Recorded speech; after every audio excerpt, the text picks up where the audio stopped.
Hey everyone, Mike Jarecki, Jude LaCava, broadcasting from the hotel lobby here in Flagstaff. I'm outside of my normal, I would call monkey suit, but this is the real me, casual, Absolutely. Flagstaff style. I like it.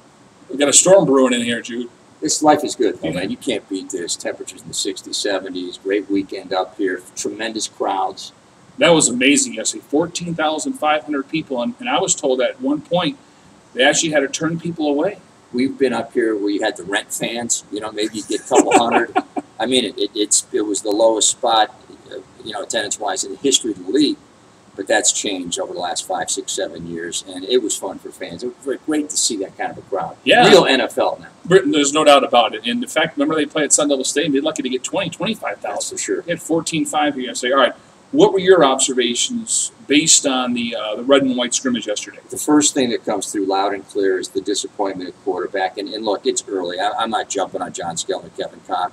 But I'm going to say this. The issue at quarterback is going to be an issue today. It's going to be an issue next month. It's going to be an issue in November. And the question will be, can we, as an organization, looking at the Cardinals, I'm saying from their perspective, get performance and efficiency out of the quarterback position on a consistent basis? That is going to be, in my mind, a season-long storyline. Oh, let's talk about Skelton. He got a chance to run with the first-string offense. They alternated. Cobb got a chance towards the end. John Skelton missed Larry Fitzgerald and a nice deep ball. You could see Skelton, obviously, is probably more of a pocket passer. 6'5", can scan the field, has a big-time arm. What were your thoughts on Skelton? You know what I've noticed, and I talked very briefly with John McNulty, quarterback coach, is that he significantly worked in the offseason on his throwing motion. It's a little tighter. It's a little more efficient. It's a little quicker coming out. And to me, it's a little bit more accurate. So and I'm going back on this past week of training camp. Sure. I like it's a more efficient throwing motion.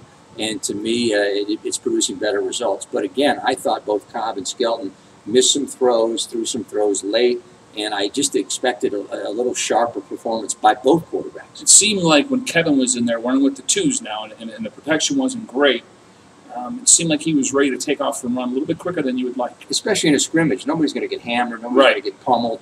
Because sometimes you get to the quarterback and then let the play continue because they want to obviously see some movement and see the ball go down the field. I mean, the most impressive part really happened to be Michael Floyd and the grabs. Easy out patterns, but he's big, and he held on to the ball on contact in one particular reception. I was impressed with his size and strength because that's where the league is going. Yeah, you need that slot little guy, that Wes Welker type guy, but you need a guy 6'3", 6'4", 220 that can absorb contact, hold on to the football. And he fits the bill.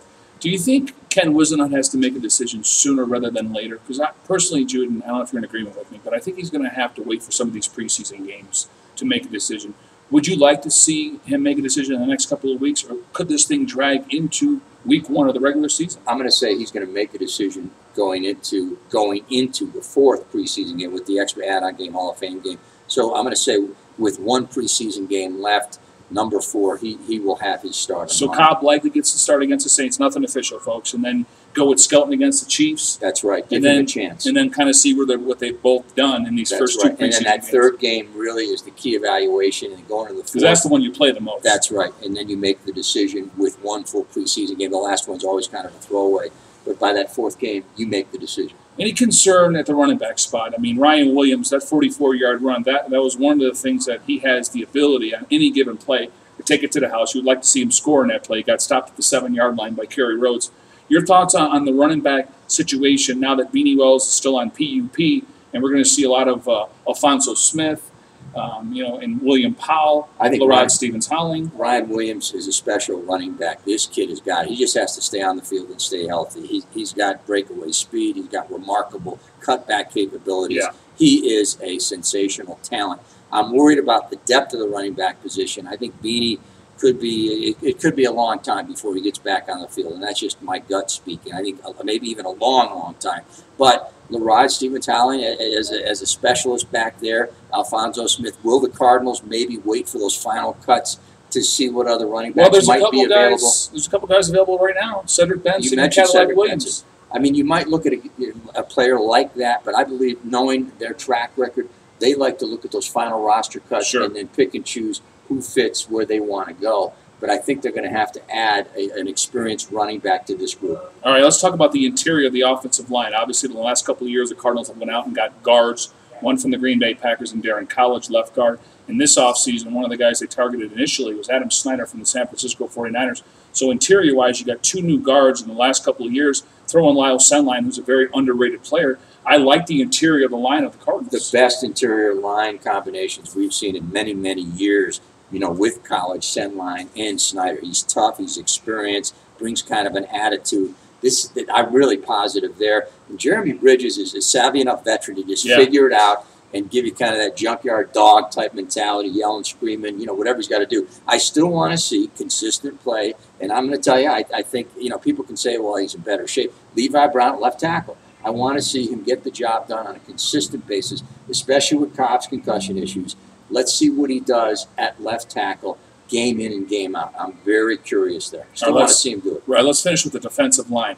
You know, I like the rotation. They got David Carter now, a very underrated player, weighing about 300 pounds. They got to have him playing all 3 positions now. He's playing both defensive end spots behind Calais Campbell and Darnell Dockett. You throw in Vonnie Holliday and Nick Eason. All of a sudden, the Cardinals have a good rotation. More importantly, though, Dan Williams, a guy that completely was out of shape last year, comes into camp this year, 314 pounds. Carter was better than Williams last year before the injury to Williams and an arm injury, and he was a great pickup. You know, the scouting department did a great job out of UCLA. So I love that rotation. You've mentioned this, playing guys, keeping them fresh. Calais Campbell. You know, I just think this team will be branded by the defense, and Ray Horton's aggressive. It's a lot of that stand-up defense. Right. We're going to come at you. We're going to confuse you. We're going to be very aggressive. And you can see a little bit of that in the scrimmage as Adrian Wilson and Kerry Rhodes were exchanging signals as far as how we're going to get to the edge and get to the quarterback. That's going to be fun to watch. All right, Jude, what's coming up on the show tonight? Listen, we're looking at Larry Fitzgerald and a chance to really kind of get into where he sees this team this year, the quarterback play.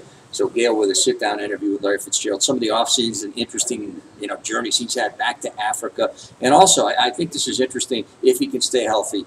The hometown kid, Todd Heap, you know, he, again, shows flashes, but will he stay on the field long enough? And you pointed this out months ago. The tight end is going to play a big role in this offense. Rob Hauser is going to be looked upon in a significant role this year if he can live up to expectations. Jeff King, you know what you're getting there. And if Todd Heap can stay healthy, I really like what they can do at the tight end position. Yeah, and I think you and I are in agreement here. Todd Heap's more of a situational guy now. 35, 45 snaps a game. Use him in the red zone. Use him in the 2-minute offense, the 4-minute offense, because he's one of those guys where you have enough depth there now where you can create some competition outside of that position. And I love that depth in the secondary. This is the deepest battle for position in the secondary, I think, that I can remember. I've been up for 23 years. Wow. The young guys coming up. Fleming is really impressed already. The young kid from Texas. You've already got veterans like William Gay. You know what Peterson can do. Toller coming back. I really like what they've got. As far as I'm concerned, if you look beyond the quarterback position, it's pass rushers and cornerbacks that you need your talent level to be at a high level and deep. And the Cardinals have done that. So I think they've really gone into this season with a plan. But I'll still come back to, I mean, people are going to get sick of this. Quarterback efficiency and performance will dictate those close games. And can you win games like Skelton proved that he could? Can Cobb stay on the field, stay healthy? But, man, I am really curious to see quarterback performance this year. No doubt. All 8 wins last year by 7 points or less. And this is going to be a very, and as tough as this division is, the schedule, it's that play late in the game that's going to make or break it. You can't always ask the defense to come up with the stops, especially the way this is a they're going to run into some game. good offenses at some point. That's You're going sure. against Tom Brady in week 2. You got to want to be able to put up 24 to 28 points in most games if you want to win football games today. Jude, I always appreciate your time. Right, It's Jude LaCava right here from Fox 10. Make sure you tune in tonight every Sunday night starting at 10:30. That's Channel 10, Fox 10 Sports Night with Jude LaCava. I'm Mike Jarecki here in Flagstaff. Extra Sports 910.